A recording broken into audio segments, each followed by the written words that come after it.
A rainy night, a crowded booth. 3 rich bullies laugh at a waitress with a leg brace until a group of Mafia men stand up, and their leader looks at her like she's the only person in the room. He doesn't yell. He makes a promise. Anyone who touches you answers to me. The clip goes viral. Then the brick hits her window. A red laser crawls across her curtain. The Mafia boss takes her to safety. But safety comes with rules. She thinks it's just protection. It's not. It's a war. A slick city tycoon wants her gone. A mole inside the crew sabotages her brace. Her best friend disappears. At a half-built tower, the boss acts like he'll trade her away. Was it a cruel lie or a move to save her life? The truth points back 3 years to the night a car shattered her future. What really happened the night she was hit? Who's the traitor close enough to touch her? And when the city turns on them both, will his protection become the cage she fears? Or the only way they both survive? The fluorescent lights of Harborview Diner buzzed against the rhythm of rain pelting the windows. Ivy Quinn adjusted her grip on the heavy plates, her carbon fiber leg brace clicking softly against the linoleum floor. The sound drew unwanted attention from the trio of drunk men in pressed suits, their faces flushed from too many Manhattans. "Look at that!" the loudest one slurred, elbowing his friend. "It's like a robot waitress." Ivy's jaw tightened, but she kept moving. 3 years of dealing with stares had taught her the art of selective deafness. The plates in her hands held burgers and fries for the quiet table in the corner. 4 men in dark suits who hadn't said much beyond their orders. "Hey, Terminator!" another drunk called out. "Do you compute? Beep boop!" Laughter erupted from their table, sharp and cruel. Other customers shifted uncomfortably, suddenly fascinated by their coffee cups and phones. Ivy felt heat crawl up her neck, but she focused on her destination, the corner booth. The man seated on the outside edge stood up smoothly. In the harsh diner lighting, his presence seemed to absorb the fluorescent glare rather than reflect it. His movement was so quiet that Ivy nearly walked into him. "Gentlemen," he addressed the drunk table, his voice soft, yet carrying across the diner like a blade. "I believe you're finished here." The silence that followed was immediate and absolute. Even the rain seemed to pause. "Hey man, we're just having some fun," the ringleader protested, but his voice wavered. "Bruno." The suited man spoke just one word, and his massive security chief moved from the corner booth with fluid grace that belied his size. "Please help these gentlemen find their way outside. They need a lesson in manners." Bruno's hand closed around the first drunk's upper arm, and suddenly their bravado evaporated. They stumbled to their feet, wallets appearing as they tried to pay their bill. "On the house," Rico, the consigliere, said quietly from the corner booth. He was already counting out bills that would cover every table's check several times over. The diner's bell chimed as Bruno led the men outside. Through the rain-streaked windows, Ivy caught glimpses of movement in the parking lot, heard muffled sounds that might have been apologies or pain. Her hands shook as she set down the plates, and her pen clattered to the floor. Before she could awkwardly maneuver down to retrieve it, the suited man, Dominic Hale, she'd heard the others call him, crouched smoothly to her eye level. He picked up the pen, and for a moment she was caught in his gaze. His eyes were gray like storm clouds, intent and focused entirely on her. "Thank you," she managed, taking the pen. Their fingers brushed, and she felt calluses that suggested his hands knew more than boardroom dealings. "The pleasure is mine." His voice remained soft, but there was steel beneath the courtesy. Police sirens wailed past the diner, but no lights turned in. A few phones quickly disappeared into pockets, their owners suddenly remembering urgent texts they needed to send. The next hour passed in a blur. Customers finished their meals in unnatural quiet, leaving generous tips with trembling hands. Rico moved through the diner like a shadow, settling bills before they could be presented. Bruno returned, his suit pristine despite the rain, and resumed his seat as if he'd never left. By midnight, the diner was empty, except for staff and the corner booth. Dominic stood, leaving a tip that made Ivy's eyes widen. He paused at the door, raindrops catching the light as they fell behind him. "Good night, Miss Quinn," he said, her name rolling off his tongue like he'd known it all along. Then he was gone, melting into the rain with his men.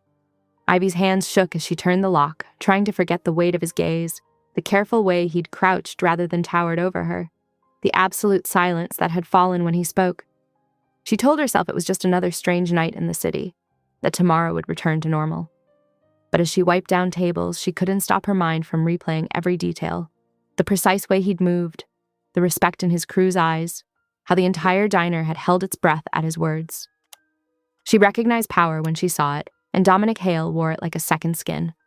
The kitchen radio crackled with late-night news, reporting disturbances near the harbor. 3 men had been found in a parking lot, bruised but alive, suddenly eager to donate substantial sums to local disability charities. Ivy's hands stilled on the washcloth as she listened, then she shook her head and continued cleaning. Outside, the rain kept falling, washing away the evening's events into storm drains and shadows. Inside, Ivy moved through her closing routine, her leg brace clicking steadily against the floor, the sound no longer drawing attention or mockery. The diner's lights cast long shadows that danced with memories of storm cloud eyes and careful courtesy, of power wielded with surgical precision. She gathered her things, double-checked the locks, and stepped under her umbrella into the wet night. The streets glistened like black glass, reflecting neon signs and streetlights in scattered patterns. A few late-night workers hurried past, collars turned up against the rain. No sign remained of the evening's drama, no trace of the men who'd briefly turned her ordinary shift into something out of a crime thriller. The city had already absorbed the incident like countless others, leaving only ripples in its wake. Viral videos that would circulate tomorrow, whispered stories that would grow with each retelling, and the lingering impression of a man who commanded silence with a word. Ivy's phone buzzed incessantly, rattling against her nightstand like an angry bee. Through bleary eyes, she squinted at the screen. 6:43 a.m. and 47 notifications. The gentle hum of industrial washers below her studio apartment provided a familiar backdrop as she scrolled through messages, her stomach tightening with each swipe. "OMG, girl, you're trending!" Molly had texted, followed by a string of links. The videos were everywhere. Someone had caught the whole thing, the drunk men's taunts, her rigid spine as she balanced plates, and Dominic Hale's quiet intervention. Comments ranged from supportive to savage. Queen, behavior. Playing the disability card for attention. That leg brace looks fake. Who was that suit? Stay strong, sister. Ivy shut off her phone and dragged herself through her morning routine. The tiny bathroom mirror reflected dark circles under her eyes as she pinned up her hair. Her leg brace caught the fluorescent light. Medical grade, carbon fiber, nothing fancy or fake about it. 3 years of physical therapy bills could attest to that. The diner was packed when she arrived for her afternoon shift. Phone cameras not so subtly tracked her movements between tables. She caught snippets of whispered conversations. "That's her. The video from last night. Did you see what happened to those guys?"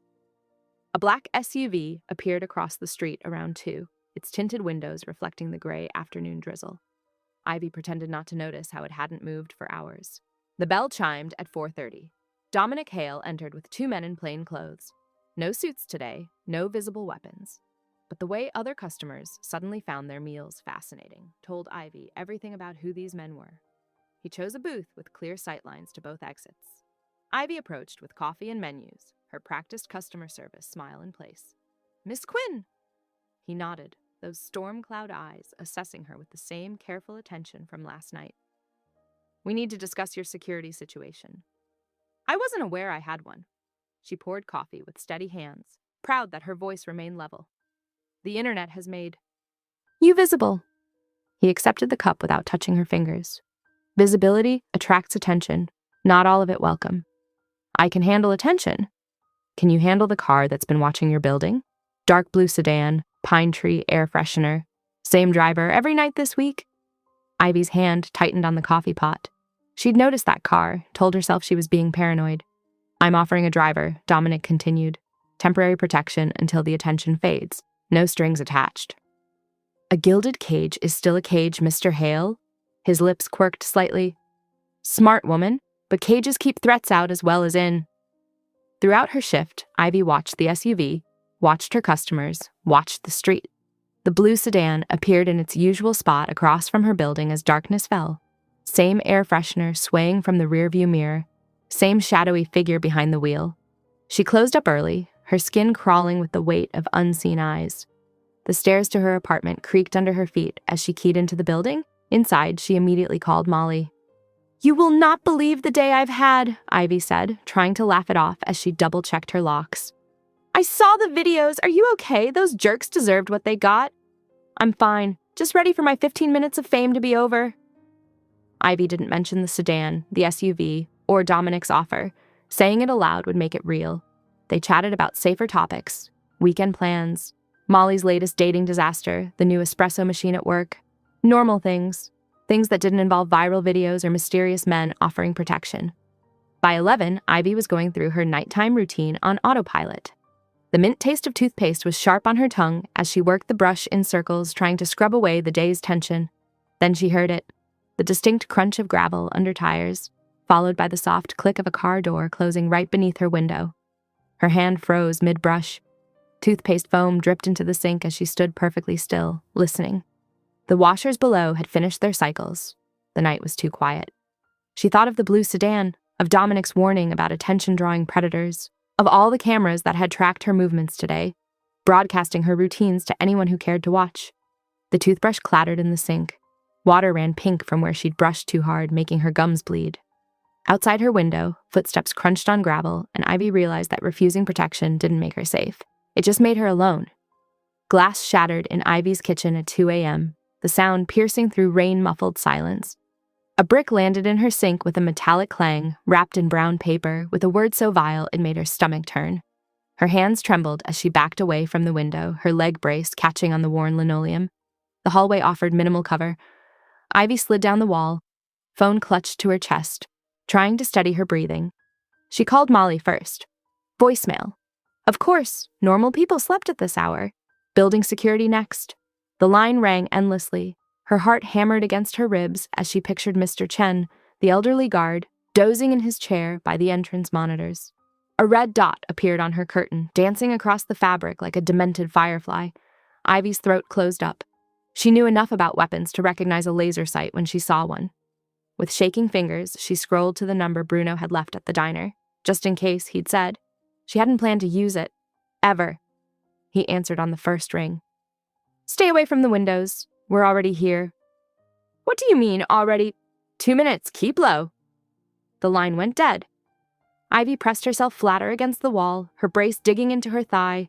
The laser dot vanished. Heavy footsteps thundered up the stairs, multiple sets moving fast but controlled. Her door burst open. Bruno filled the frame, gun drawn, scanning corners with practiced efficiency. Behind him, Dominic stepped in, rain darkening his wool coat. His expression was calm, but his eyes blazed as they took in the brick, the broken glass, the message. Sight lines are compromised, he said quietly, moving to the window. No safe perimeter here. I'm not leaving. Ivy pushed herself up, using the wall for support. This is my home. It's a shooting gallery. A woman's cool voice cut through the tension.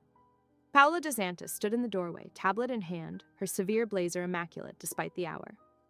3 optimal sniper positions within range. 7 documented stalkers identified through social media in the past 18 hours. Probability of escalation, 93%.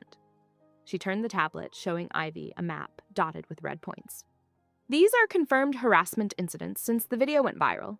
The pattern suggests the next escalation reaches your door within 24 hours. Those are just numbers, Ivy said, but her voice wavered. Numbers don't lie. Paola's dark eyes held no emotion. People do. Dominic stepped closer, careful to telegraph his movements. One night, he said softly, just until we secure the situation. You choose when to leave.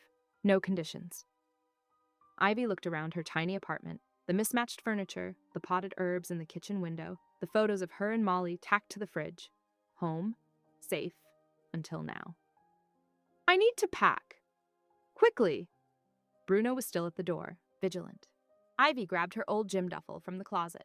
Essentials only, clothes, medications, phone charger, the photo of her parents from her nightstand.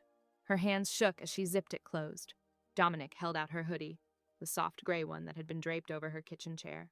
She pulled it on, the familiar fabric offering little comfort. Stay between us, Bruno instructed, leading the way downstairs. The building was eerily quiet. Mr. Chen wasn't at his post, probably still sleeping through everything. The rain had picked up, drumming against the awning as they emerged into the street. 3 black SUVs idled at the curb, a protective triangle. Bruno opened the middle vehicle's door, scanning rooflines. Ivy hesitated at the threshold, 1 foot on the running board. Your choice, Dominic reminded her, standing close but not touching. Always your choice. Ivy clutched her duffel tighter and climbed in. The leather seat was warm, the interior smelling of cedar and expensive cologne. Dominic slid in beside her as Bruno took the wheel. Through tinted windows, she watched her neighborhood blur into streaks of neon and streetlights. The convoy merged onto the expressway, heading toward the glittering waterfront towers where people like her never ventured. Her phone buzzed. A text from Molly. "Just saw your missed call. Everything okay?" Ivy stared at the screen, thumbs hovering over the keyboard. How could she explain this? "Sorry, had to evacuate my apartment at 2 a.m. because someone tried to shoot me. Currently in a mobster's SUV. No big deal." "We can have someone watch her place too," Dominic said quietly, noticing her hesitation. "Is that what you were doing, watching my building?" Among other things, he didn't elaborate, but his jaw tightened. The brick thrower is already being dealt with. Ivy didn't ask what that meant. She texted Molly back. "All good. Talk tomorrow." The city lights reflected off the river as they crossed the bridge. Ahead, luxury high-rises pierced the low clouds, their windows dark except for the occasional insomniac lamp. Somewhere up there was Dominic's fortress, where she'd supposedly be safe. But safe from what? The brick throwers? The stalkers? Or the man beside her, whose careful distance couldn't hide the possessive gleam in his eyes when he looked at her? The SUV turned into a private garage entrance, descending into warm, fluorescent-lit concrete. Bruno parked in a reserved space near private elevators. As the engine died, silence pressed in around them. "Welcome to the Avalon," Dominic said softly. "Top floor." Ivy's fingers tightened on her duffel strap. 2:30 a.m., and she was about to step into another world entirely. The city sparkled beyond the garage entrance, beautiful and treacherous, while ahead lay the unknown territory of Dominic's domain. She took a deep breath and reached for the door handle. The elevator opened directly into Dominic's penthouse, revealing walls of glass that reflected pre-dawn city lights like scattered stars.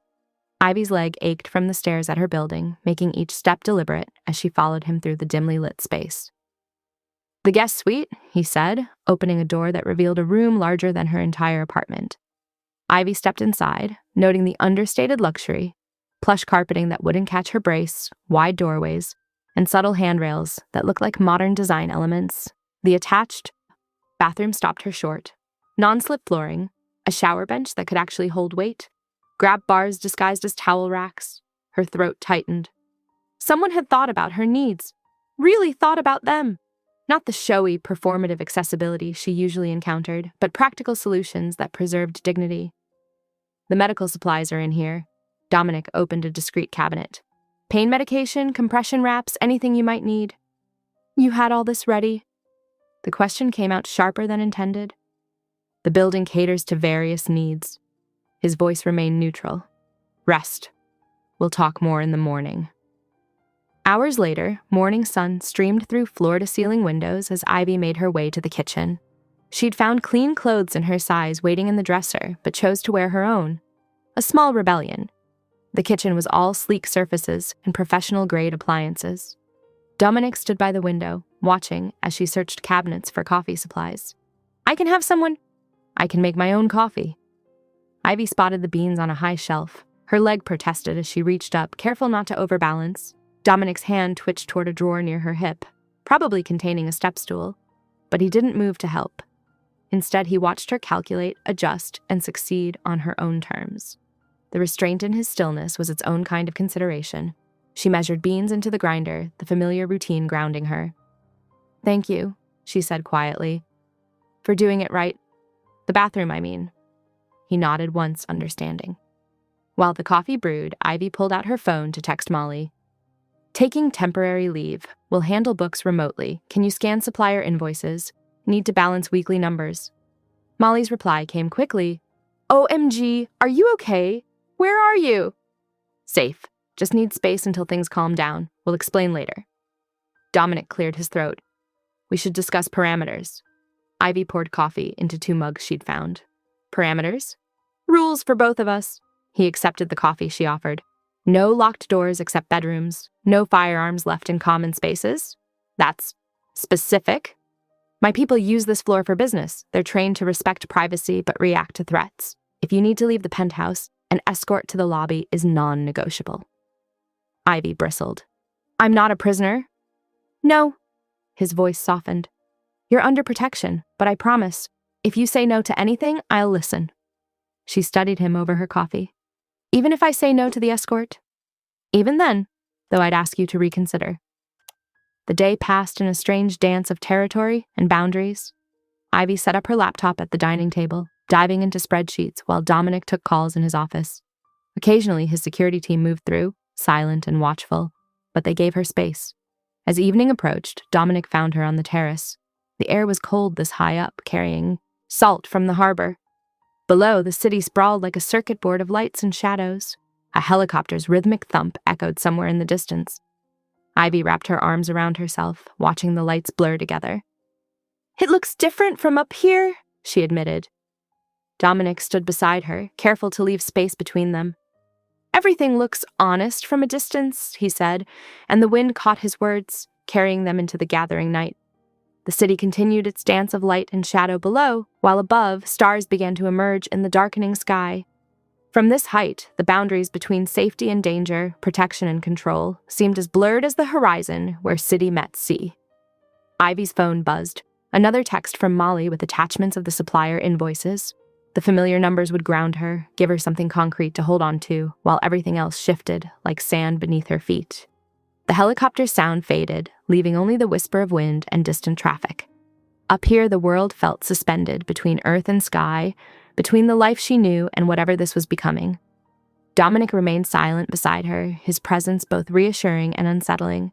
She could feel the weight of unspoken questions between them. How long would she stay? What happened when the threat passed? Where did protection end and possession begin? The terrace lights activated automatically as darkness fell, casting soft pools of illumination that didn't quite reach the corners. Like everything else in Dominic's world, they served both beauty and function, bright enough to prevent accidents, dim enough to preserve night vision for his security team. Ivy shifted her weight, adjusting her brace. The cold made her leg ache, but she wasn't ready to go inside yet.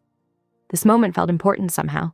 Standing on the edge of Dominic's world, looking down at her own from above, the wind picked up, carrying his earlier words back to her. Everything looks honest from a distance, but she was no longer at a distance. She was here, in his space, surrounded by his power and protection, trying to find her footing on ground that felt increasingly complex. The city lights continued their silent dance below, while above, clouds drifted across the face of the emerging moon. Somewhere in between, Ivy stood on a terrace with a dangerous man who moved mountains to install the right kind of shower bench, trying to understand what that meant for both of them. Morning light filtered through the floor-to-ceiling windows as Ivy spread the diner's invoices across the dining table. Coffee steamed beside her laptop while she input numbers into her spreadsheet, each entry precise and methodical. Her fingers paused over a recurring line item. "That's weird," she muttered, zooming in on the PDFs. Every invoice showed a 14% surcharge for last-mile refrigerated delivery through a company she'd never heard of, Coastal Fresh Solutions. She created a separate tab, tracking the pattern back 6 months. The amounts varied, but the percentage stayed consistent. Pulling up her phone, she texted Molly, "Check these delivery charges. Something's off." Then she grabbed a yellow sticky note, jotting down dates and amounts.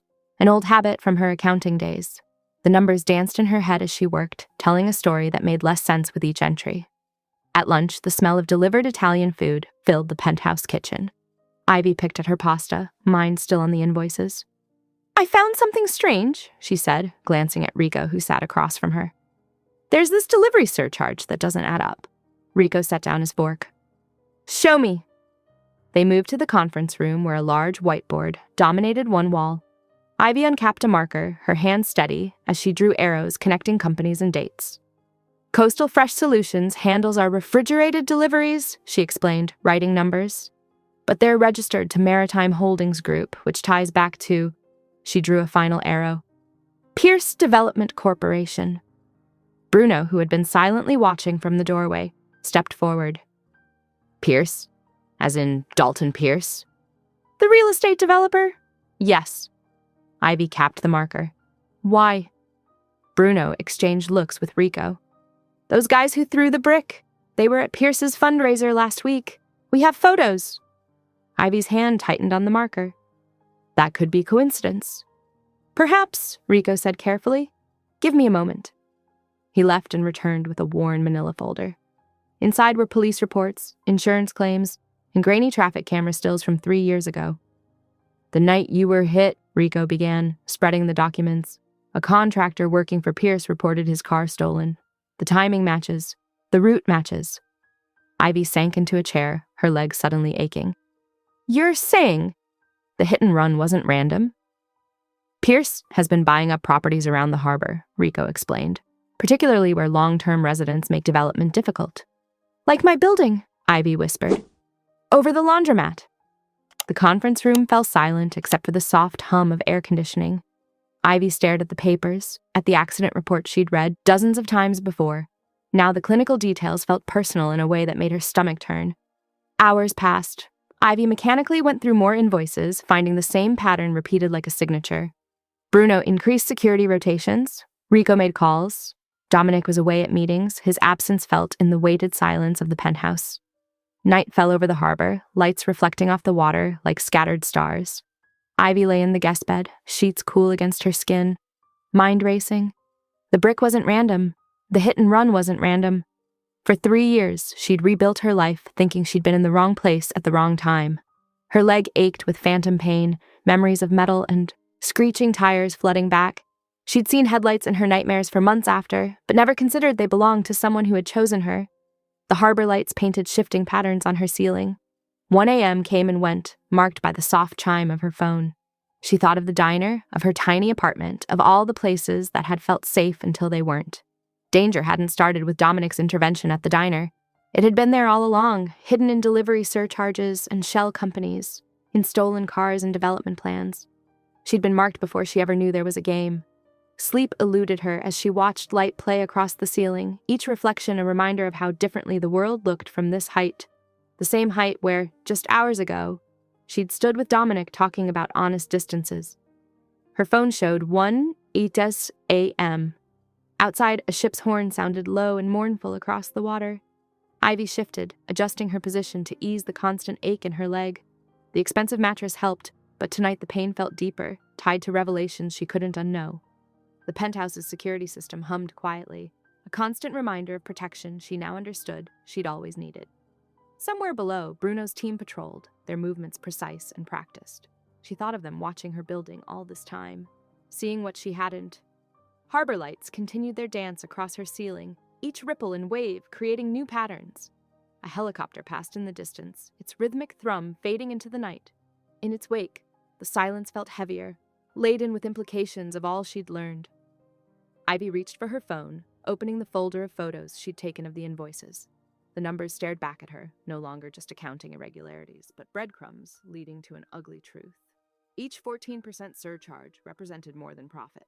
It was a signature of something systematic, patient, and deliberate. The city stretched out beyond her window, a maze of lights and shadows holding countless secrets. Somewhere out there, Dalton Pierce slept in his own luxury tower, probably never thinking about the lives his ambitions had altered. She wondered if he remembered ordering the hit and run, or if she had just been one more obstacle to be removed, unremarkable in his grand plans. The harbor lights continued their silent dance across her ceiling as 1 a.m. slipped away, each moment bringing new understanding of how long Danger had been watching, waiting, and moving pieces on a board she hadn't known she was on. The morning sun cast long shadows across Dominic's kitchen as Ivy set down her coffee mug. I need to pick up my paycheck from the diner. Dominic looked up from his tablet, his expression carefully neutral. It can be arranged. No, Ivy said firmly. I need to go myself. I won't hide. His jaw tightened, but he nodded. 2 cars minimum. Bruno drives. You decide when we leave. The elevator ride down was silent, tension crackling in the confined space. In the garage, Bruno held the SUV's door as Ivy settled into the back seat, her leg brace catching on the leather. Dominic slid in beside her, close enough that she felt his warmth but wasn't touching. City streets blurred past the tinted windows. A second black SUV followed, maintaining precise distance. Ivy watched familiar neighborhoods scroll by, everything looking different now that she knew about Pierce's web of influence. At the intersection near Marshall Street, it happened. A white pickup lurched from the cross street, aiming straight for their side panel. Bruno reacted instantly, the SUV's engine roaring as he executed a perfect defensive maneuver. Metal screamed against metal as their vehicle absorbed the impact. Before Ivy could process what was happening, Dominic was out the door. Through the windshield, she watched him approach the pickup with measured steps, unhurried as winter frost. The driver scrambled out, swinging a tire iron. Dominic moved like water, fluid, relentless, inevitable. It was over in seconds. No wasted motion, no dramatic flourishes, just surgical precision that left 2 men on the ground. Ivy couldn't look away from the elegant brutality of it, the way violence became art in his hands. When he returned, there were fine droplets of red on his white shirt cuff. He pulled out a handkerchief, wiped them away with the same care he might dust off his shoes. Then he opened her door as if they'd merely stopped for coffee. "Are you hurt?" he asked quietly. Ivy shook her head, realizing her hands were steady. The fear that had lived in her bones since the hit and run was shifting, transforming into something else. Not terror of Dominic, but terror of facing this world without him. The diner looked smaller somehow when they arrived. Molly burst out the side door, nearly crushing Ivy in a hug that smelled of coffee and cinnamon. "I've been so worried," Molly whispered, then stepped back to study Ivy's face. "Are you really okay?" "I'm fine," Ivy assured her, accepting the envelope with her paycheck. "Just laying low for a bit." Molly's eyes darted to Dominic, who stood a respectful distance away, then back to Ivy. "The place isn't the same without you. Even the regulars notice." Bruno appeared at Dominic's shoulder, murmuring something. Dominic nodded once. "Time to go," he said softly. The ride back was quieter, heavy with unspoken thoughts. Late afternoon sun painted the harbor in amber and gold as they returned to the penthouse. Ivy watched Dominic disappear into his room, heard the shower start. When he emerged, hair damp and wearing fresh clothes, he found her on the terrace. The setting sun turned the water to fire, reflecting in the windows of surrounding buildings. "I didn't want you to see that side of me," he said, his voice low. "What I become when necessary." Ivy turned to face him, noting how the fading light softened his edges. "I needed to see it," she replied. "To understand, to decide for myself." The city spread before them, a maze of light and shadow, danger and sanctuary. Waves lapped at the harbor wall far below, a steady rhythm like a heartbeat. Ivy thought about the careful violence she'd witnessed, the controlled power that both frightened and reassured her. She thought about the past 3 years, the pain, the rehabilitation, the determination to stand on her own.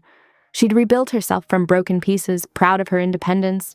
Now she was learning that sometimes strength meant choosing who to trust, who to let in.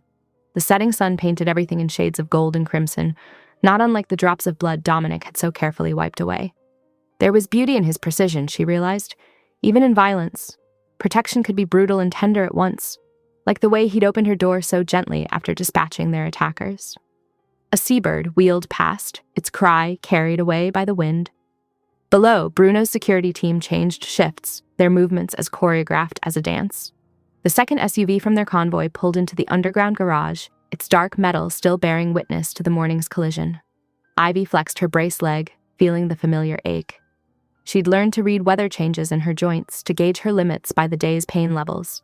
Now she was learning to read other signs, the subtle shifts in Dominic's posture, the silent communications between his men, the patterns hidden in numbers that told stories of corruption and power. The harbor breeze carried the salt tang of the sea, ruffling Ivy's hair. She remembered how she'd once thought the worst day of her life was when a random driver had shattered her leg. Now she knew better, knew the collision had been calculated, that her pain had been just one move in Pierce's larger game. But she also knew something else now, that sometimes the most dangerous man in the room could be the one who crouched down to return a dropped pen, who wiped blood from his cuff before opening her door, who gave her the space to decide for herself what to fear and what to trust. The city hummed beneath them as night settled over the harbor, its lights twinkling like fallen stars. Ivy leaned against the terrace railing, the metal cool against her palms. "What can't you control?" she asked, turning to face Dominic. He stood silent for a moment, shadows playing across his features. "Obsession," he finally answered. "The need to possess what I protect."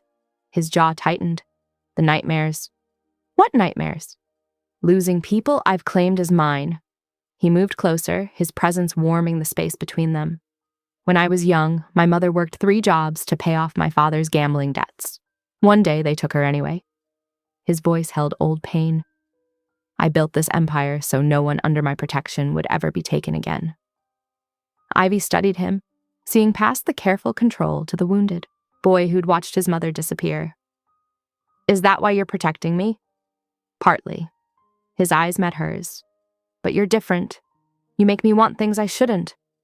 "Tell me about the brace," he said, after a moment, changing the subject. Ivy shifted her weight, considering how to answer. It's carbon fiber, custom fitted. The pain varies. Weather, activity level, how long I've been standing. She paused.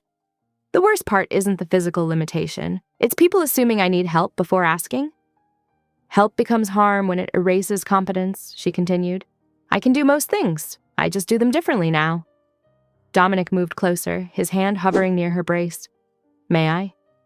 She nodded, breath catching as his fingers traced the sleek material with reverence, like touching something precious rather than broken. His touch was careful, exploratory, sending shivers up her spine that had nothing to do with pain. When he looked up, the heat in his eyes matched the fire building in her chest. He straightened slowly, hand sliding from her brace to her hip, giving her time to pull away. She didn't. Their first kiss was a study in contrasts, careful around her brace but greedy everywhere else. His hands framed her face while hers gripped his shirt, pulling him closer. He tasted of expensive coffee and barely contained restraint, his control cracking as she pressed against him. When her balance wavered, his arms snaked around her waist, steadying without assuming. He broke the kiss but didn't step back, their breaths mingling in the narrow space between them. Stay, he whispered against her lips. It wasn't an order but a request. She did. His bedroom was all dark wood and crisp linens, city lights filtering through floor-to-ceiling windows. He undressed her with the same reverence he'd touched her brace, each movement measured and deliberate. When she reached for his buttons, his hands covered hers, guiding rather than stopping. They learned each other slowly, where to touch, where to be gentle, where to demand more. He worshipped her scars with lips and tongue, erasing years of self-consciousness with each kiss. She discovered the map of old wounds on his skin, reading his history in raised lines and faded marks. Later, she fell asleep wearing his t-shirt, his warmth still lingering on her skin. When she woke, sunlight painted patterns on empty sheets, and a note lay on his pillow. Downstairs, clearing security issues and sweeping for tailing devices in the garage. Coffee's ready. D. She found fresh clothes laid out, her size, simple but expensive, and a new toothbrush in the bathroom. The thoughtfulness behind these details touched her more than grand gestures would have.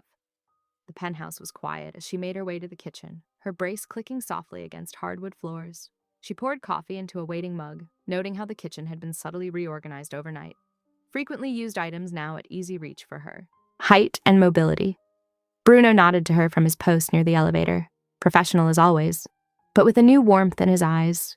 She wondered if they all saw her differently now, or if she was seeing them differently.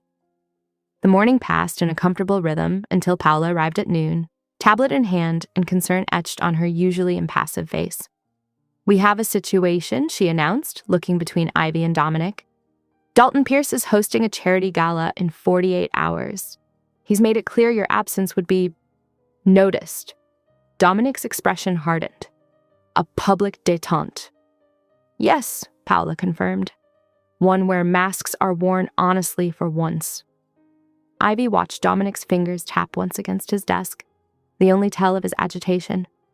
She thought about Pierce's hidden surcharges and the diner's invoices, about the stolen car that had shattered her leg 3 years ago, about the complex web of power and money that had entangled her long before she knew its architect's name. The harbor stretched beyond the windows, boats cutting white paths through blue water. Somewhere in the city, Pierce was setting his stage, arranging his players, unaware that his careful ledgers had already betrayed him to a waitress with a head for numbers and a spine of steel. The elevator doors opened to the opulent lobby of Pierce Tower, where crystal chandeliers cast honeyed light across marble floors. Ivy stepped out, her redesigned carbon fiber brace gleaming with a subtle metallic finish that complemented her deep burgundy lace dress. The gown had been carefully chosen, elegant but practical, with strategic splits that accommodated her mobility without sacrificing style. Dominic stood beside her in a perfectly tailored black suit, his presence both protective and restrained. He offered his arm without presumption, letting her decide whether to take it. She did, but on her terms, using his support to maintain her preferred pace rather than letting him lead. Ready? He asked quietly. I won't be hidden, she replied, chin lifting slightly. The determination in her voice matched the steel in her spine. They entered the ballroom where Vancouver's elite mingled beneath gilded ceilings. The space dripped with wealth, ice sculptures catching light, champagne flowing freely, string quartet playing in the corner. Ivy noted the exits, the service doors, the placement of security. habits she'd picked up from watching Dominic's crew. Dalton Pierce materialized before them, his smile camera ready and hollow. His tailored suit probably cost more than Ivy made in a year at the diner. "Dominic," he greeted smoothly. "So glad you could join us. And Ms. Quinn, what a pleasure to finally meet you properly." His gaze flickered to her brace with practiced concern. "The pleasure's mine," Ivy replied, matching his artificial warmth. Pierce gestured to the woman beside him, her beauty sharp-edged and brittle. "My wife, Caroline." Carolyn Pierce's smile was fixed, her eyes slightly glassy. She gripped her champagne flute like a lifeline. "Welcome to our little gathering." From her position near the bar, Paula scanned the crowd with practiced nonchalance. Her posture shifted subtly as she caught sight of something, or someone. She touched her earpiece once, signaling Dominic. Ivy followed Paula's line of sight to a security guard by the west entrance. There was something familiar about his profile, the way he stood. Then it clicked. She'd seen him before, months ago, bringing coffee to Bruno during a morning shift at the diner. He'd been one of Dominic's drivers. Dominic's hand tightened fractionally on her waist. He'd noticed too. They made their way to their assigned table, playing the parts of honored guests. The white rose's centerpiece caught Ivy's attention. Something was off about their color. Looking closer, she realized they weren't naturally red-tipped. They'd been dyed, the crimson bleeding into the petals like wounds. A small card nestled among the thorns. Dominic plucked it out, his expression unchanging as he read the message. He passed it to her without comment. "Give her back or bury her." The threat hung in the air between them, made more sinister by the elegant surroundings. Couples waltzed past their table, oblivious to the currents of danger swirling beneath the surface of the party. Dominic caught Bruno's eye and gave an almost imperceptible nod.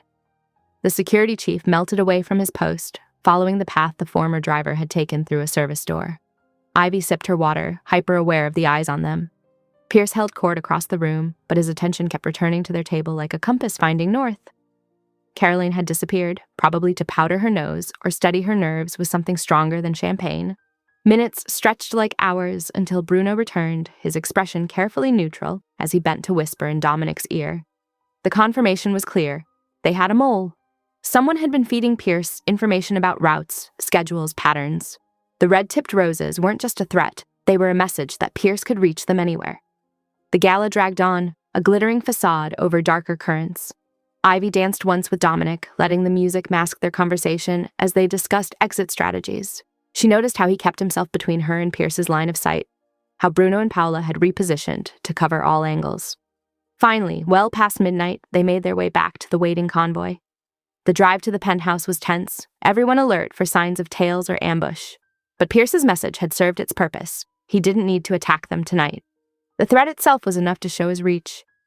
In the penthouse kitchen, Ivy sat at the island counter, a cup of chamomile tea growing cold between her hands. The city sparkled beyond the windows, beautiful and treacherous. She was acutely aware that her presence in Dominic's world painted a target not just on her back, but on everyone around her. She could have stayed away tonight, claimed fatigue or discomfort, but hiding wasn't her style, never had been, even before the accident that changed her life. The hit-and run that had shattered her leg hadn't broken her spirit, and Pierce's threats wouldn't either. Dominic moved through the kitchen with quiet efficiency, checking locks and security feeds. Paula sat at her laptop, fingers flying as she traced digital breadcrumbs. Bruno's voice drifted from the security room as he reorganized patrol schedules, eliminating any patterns the mole might have memorized. The tea had gone completely cold, but Ivy kept her hands wrapped around the cup, anchoring herself in the moment. She'd chosen this, chosen to step into this dangerous world rather than watch from the sidelines. The same determination that had gotten her through physical therapy, that had kept her working despite the pain and stares, now steeled her for whatever came next. The night stretched ahead, sleep a distant possibility as they processed the evening's implications. But Ivy remained at her post in the kitchen, back straight, head high, every inch the woman who refused to be hidden away. The afternoon sun slanted through the penthouse windows, casting long shadows across the marble stairs. Ivy gripped the handrail, taking each step with practiced care. Her leg brace, normally a reliable support, felt slightly off. Looser, somehow. She paused, frowning. Bruno maintained his usual two-step distance behind her, alert but giving her space. When the critical joint of her brace suddenly gave way, his reaction was instant. His arms caught her before she could tumble forward, steadying her against his solid frame. Something's wrong, Ivy said, fingers probing the carbon fiber brace. These screws, they're loose. They were tight this morning during my check. Bruno's expression hardened as he helped her to a nearby chair. He pulled out his phone, speaking in clipped tones while examining the brace. Rico, we need a sweep, now. Rico's team descended on the penthouse like silent shadows, methodically checking every room, every vent, every possible entry point. Ivy watched them work, her heart racing not from fear but from anger. Someone had violated her space, tampered with the one thing that gave her independence. Here! One of Rico's men called from the hallway, holding up something tiny between tweezers. A fiber camera, no bigger than a pencil tip, nestled in the vent grating. Rico accessed the security logs on his tablet, his normally calm features tightening. Emmett Clark, driver. Cleared through an old vendor whitelist we missed during the system update. He had garage access 3 times this week for routine maintenance. Find him. Dominic's voice cut through the room like ice. He stood in the doorway, hands loose at his sides, a posture Ivy now recognized as his most dangerous. Within an hour, Bruno's team located Emmett at a warehouse drop point. They brought him to a secure location, and under pressure, he broke quickly. Ivy insisted on being present for the interrogation, despite Dominic's initial resistance. Pierce wants the docs. Emmett gasped, sweat beading on his forehead. Said if we could smoke out Dominic using his girl, he'd split the territory. The brace was just to prove we could get close. He's planning something bigger at the container yard. Ivy stepped forward, her replaced brace clicking against the concrete floor. I want to hear all of it. No filters, no protection. This is my life we're talking about. Emmett spilled everything. The planned ambush points, the backup teams, the timeline. Pierce had spread enough money around to buy cooperation from 3 rival groups, all waiting to move when Dominic would inevitably try to protect Ivy. Back at the penthouse, Ivy paced the living room, working through scenarios. I won't be used as bait, she declared, but I also won't hide while others fight my battles. We need terms for any exchange or confrontation, my decisions, my choices. No one plays hero without my consent. Dominic watched her from the window, his reflection overlaid against the darkening sky. What terms? First, complete honesty. I need to know every move, every risk. Second, my input matters. No overruling me for my own good. Third, my body, my choices. If I say stop, everything stops. Rain began to fall outside, droplets tapping against the windows in an irregular rhythm. Dominic turned to face her fully, his expression intense but controlled. I swear on my own rules. Nothing happens to you without your consent. No decisions about your safety get made without your voice. The rain grew heavier, creating a waterfall effect down the glass walls. Rico worked at his laptop, rebuilding security protocols from the ground up. Bruno coordinated with the team securing the perimeter, his voice a low murmur in the background. Ivy sat on the couch, spreading out maps of the dock area that Rico had provided. She traced possible routes with her finger, marking choke points and escape paths. Her experience with the diner's books had taught her to spot patterns, and now she applied that skill to something far more dangerous. Here and here, she pointed. These are the most likely ambush points based on Emmett's intel. But Pierce is too smart to play it straight. He'll have backup positions. Dominic joined her at the maps, close enough that she could feel his warmth, but not touching. We could evacuate you to the safe house and... No, Ivy cut him off. Running just delays the inevitable. Pierce needs to learn that targeting me was his mistake, not yours. The rain drummed harder against the windows, creating a cocoon of white noise around them. Paola arrived with fresh intelligence. Pierce had moved 3 shell companies' worth of assets into offshore accounts, preparing for something big. He's planning to burn it all down, Rico observed, looking up from his screen. The question is when. Tomorrow, Ivy said with certainty. The container manifest I saw at the diner, there's a major shipment coming in, perfect cover for whatever he's planning. Bruno returned from his perimeter check, water dripping from his coat. Main teams are in position. We've got eyes on Pierce's known locations. Ivy felt the weight of the moment settle around them like a physical thing. This was what it meant to be part of Dominic's world. Not just the protection and power, but the responsibility of moving pieces on a board where lives hung in the balance. Dominic placed his hand on the table, inches from hers. Your terms are accepted. Whatever comes next, you have my word. Your choice, your voice. The rain continued its steady percussion against the windows, marking time like a metronome. Each drop a reminder that somewhere out there, Pierce was making his own plans, thinking he understood the game he was playing. What he didn't understand was that Ivy had survived being broken once before. She'd rebuilt herself, stronger at the mended places, and this time, she wasn't fighting alone. Ivy's phone buzzed at 9:47 a.m. Unknown number. The preview showed a photo that made her stomach drop. Molly, zip-tied to a chair in the diner's storage room, today's newspaper visible on the metal shelf beside her. Fear had stretched Molly's normally bright smile into something hollow. The next message contained coordinates in 3 words. Come alone, dusk. Ivy's hands trembled as she pulled up the location, an unfinished Pierce development project, all exposed steel and concrete reaching into the sky. Her leg brace clicked against the kitchen floor as she paced, mind racing through options. She knew Dominic's security protocols by now. Tracked phones, monitored movements, eyes everywhere to keep her safe. But Molly was family, the kind of family you choose, who never saw the brace first. At the desk in her room, Ivy wrote quickly, I won't trade someone I love for my own safety. Don't follow. He'll hurt her if he sees your men. I'm sorry. She left the note where Dominic would find it, then grabbed her emergency cash and medication. The brace made stealth impossible, but she could be smart about this. No phones, no cards, nothing traceable. The public library was her first stop via rideshare. She spent 30 minutes browsing travel guides, then caught a taxi toward the development site.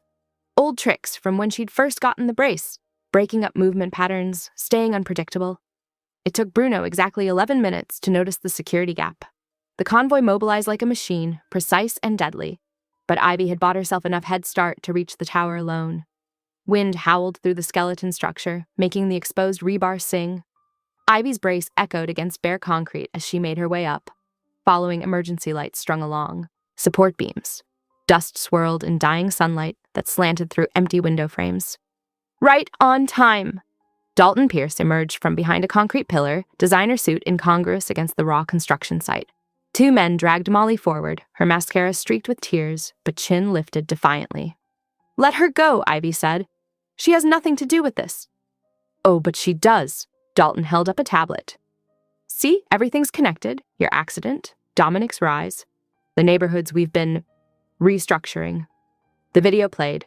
Security footage of car accidents, fires, coordinated incidents that cleared specific blocks for development. And there, the same car that had hit Ivy 3 years ago, caught on camera moments before impact. Dominic's been cleaning house for years, Dalton smiled. Though I doubt he told you that part. Movement caught Ivy's eye, a sniper settling into position in the exposed beams above. Her heart hammered, but she kept her face neutral, buying time. Engines rumbled below. Dominic's convoy had arrived right on schedule. His footsteps on the stairs were unhurried, deliberate. When he appeared, his expression was carved from ice. Let's discuss term, Dominic said, voice clinical. The girl for Ivy, simple exchange. Ivy felt the words like physical blows. After everything, the protection, the promises, the careful way he'd treated her choices, he was trading her like currency. The great Dominic Hale giving up his prize, Dalton laughed. Though I suppose damaged goods are easier to replace. Do we have a deal? Dominic's tone never changed. Ivy's vision blurred with tears she refused to let fall. She'd been so sure, so certain that with him she was more than her limitations. The wind keened through the structure, carrying away her illusions. She didn't see Bruno on the floor below, timing charges with military precision. Didn't know about the tactical channel where Dominic's real plans unfolded. She saw only the mask he wore, the negotiator trading lives. Deal, Dalton said. Send her over. The first explosion hit like a thunderclap, dropping chunks of concrete and steel. The sniper's position disappeared in a cloud of dust. More charges detonated in precise sequence, creating controlled chaos. Bruno appeared through the haze like a ghost, grabbing Molly and yanking her toward safety. Gunfire erupted from multiple directions. A round caught Dominic in the chest, the impact barely rocking him back in his reinforced vest.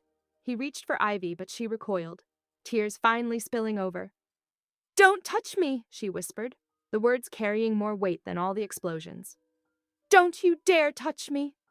Dust continued settling around them like snow, coating everything in a fine gray powder. Somewhere below, Molly was being hustled into an armored SUV. Security teams moved with practiced efficiency, securing the site. But in that moment between Ivy and Dominic, there was only the space where trust had been. The careful foundation they'd built, cracked like the concrete beneath their feet. His face showed nothing, and that hurt worst of all. that even now he wouldn't let her see what was real. The wind moaned a reminder that nothing was solid here, everything under construction or demolition. Ivy wrapped her arms around herself, feeling cold despite the warm evening air. She'd walked into this tower, knowing the risks, ready to sacrifice for love. She hadn't expected to lose both her faith and her heart in the process. Around them, Dominic's men secured the perimeter with practiced efficiency. Radio chatter crackled with position reports and status updates. The operation was proceeding exactly as planned, except for the one variable no one had calculated: the cost of betrayal, even a false one, to a heart that had finally learned to trust. Fluorescent lights buzzed overhead as Ivy signed into the Seabreeze Motel, the desk clerk barely glancing at the fake ID Bruno had provided. Room 114 smelled of old cigarettes and industrial cleaner, but it was anonymous, exactly what they needed right now. Molly hadn't stopped shaking since they'd left the construction site. She sat on the edge of the bed, nearest the door, hands wrapped around a styrofoam cup of vending machine coffee. "You should let them stay," she said, nodding toward the window where 2 black SUVs idled in the parking lot. "No."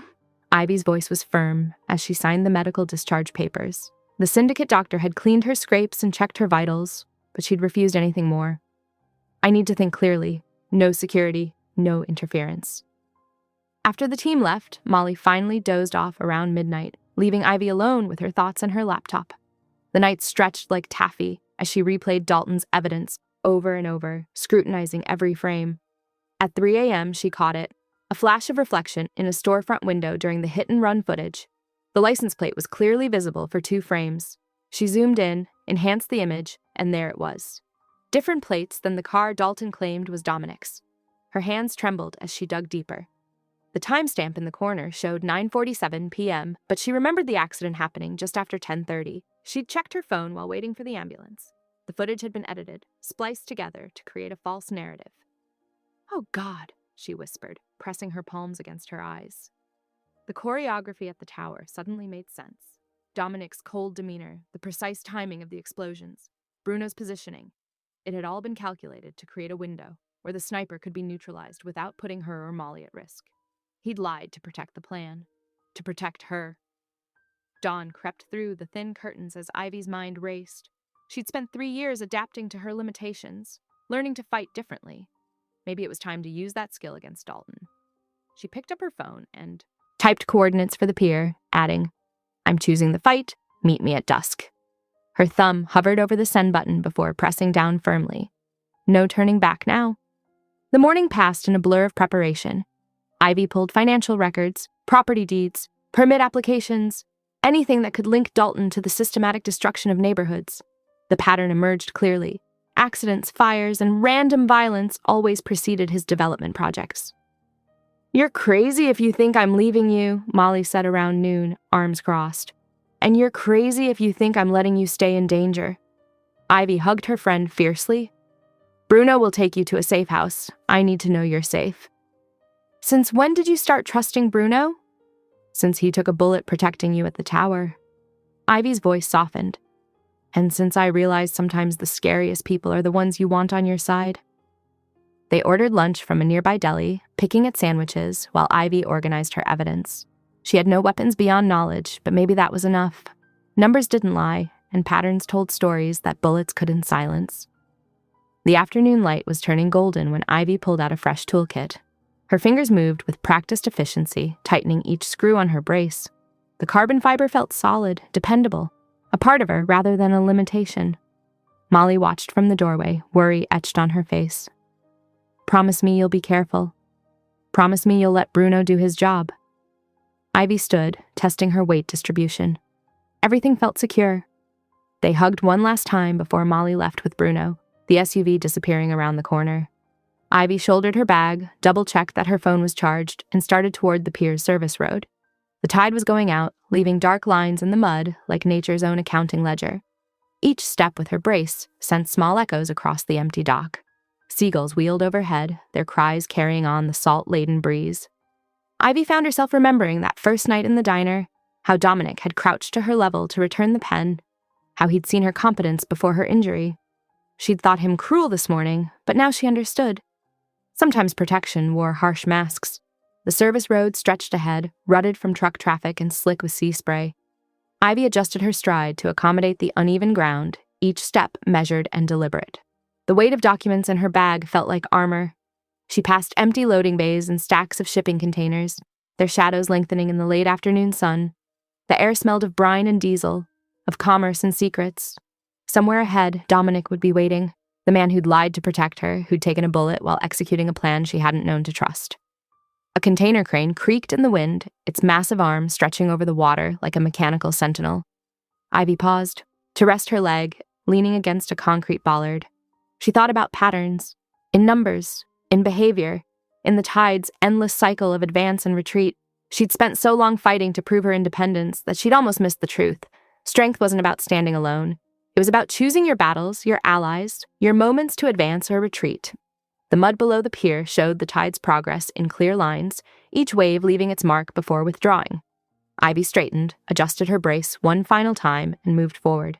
She had evidence in her bag, determination in her heart, and the certainty that some fights were worth the risk. The industrial pier loomed against the darkening sky, a maze of metal and shadows.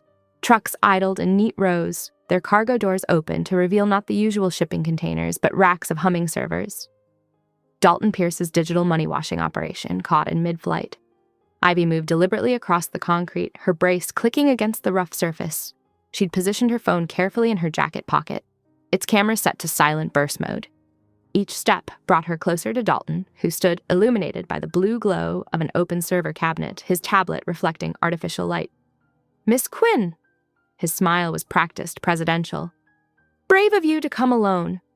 "Let's talk business," Ivy said, keeping her voice steady. "These neighborhoods you're cleaning, the zoning changes, the mysterious accidents, the loss leaders, I've done the math." "Mathematics was always your strong suit, wasn't it?" Dalton's eyes flicked to her brace. "Though perhaps not physics." She shifted closer, angling for a better view of his tablet screen.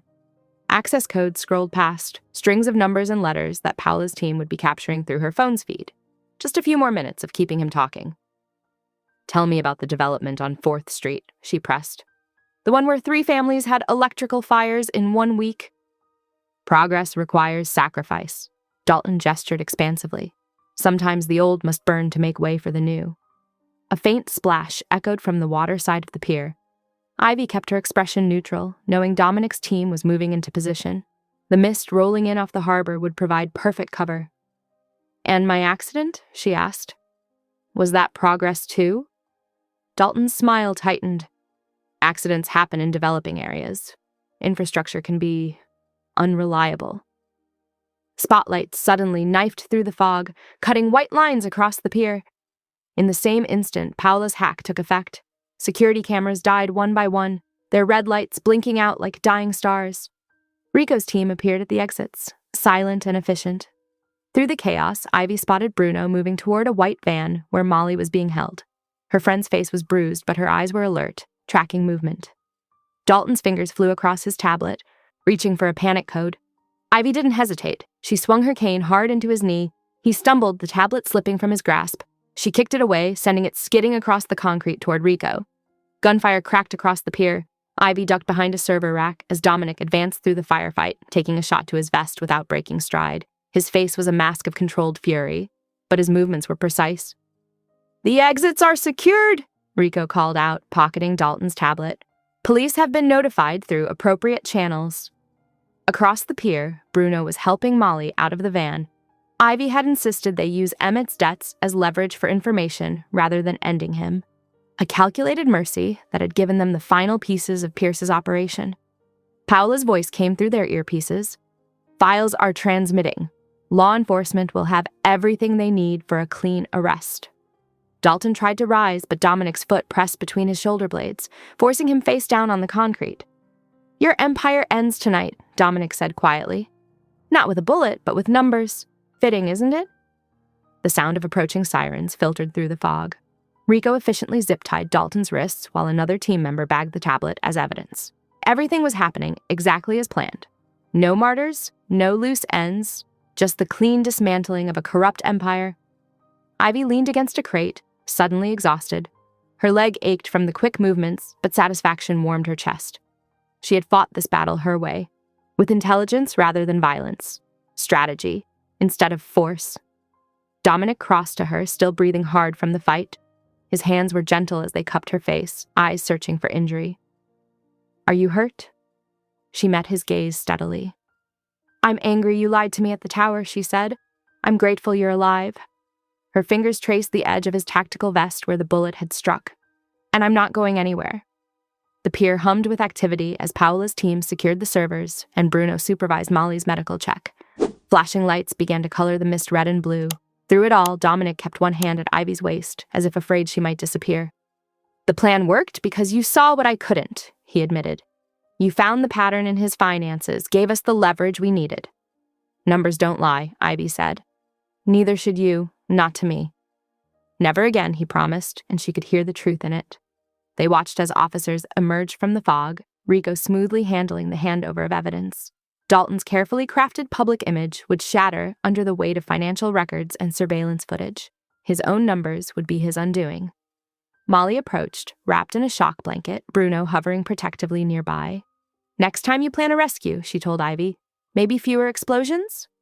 "No promises," Ivy said, but she smiled as she hugged her friend.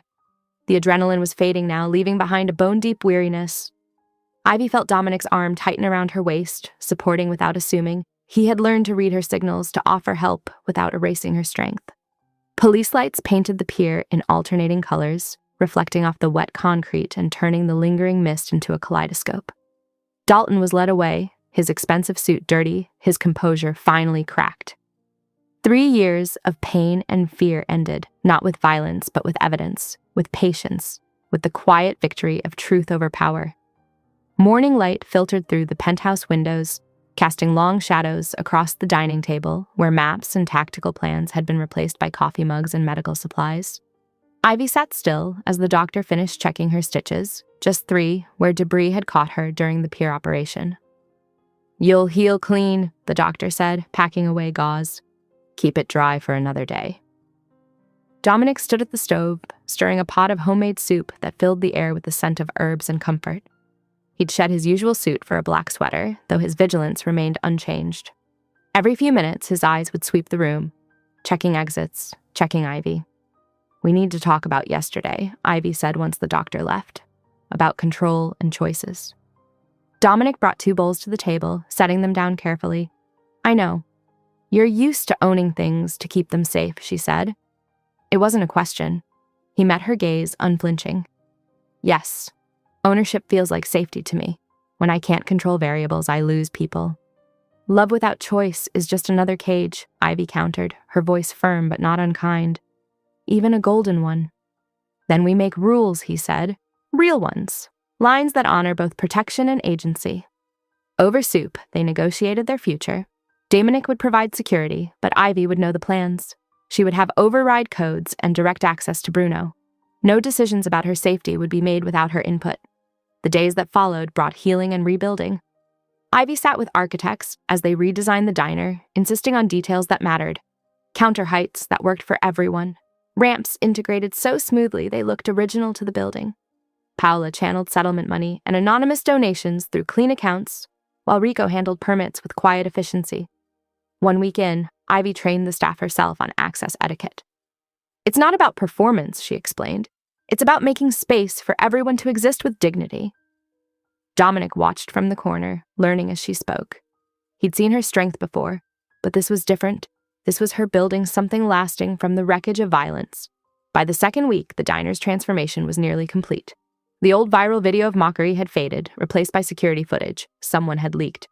Dominic, in an impeccable suit, cutting a ribbon while the afternoon sun turned everything gold.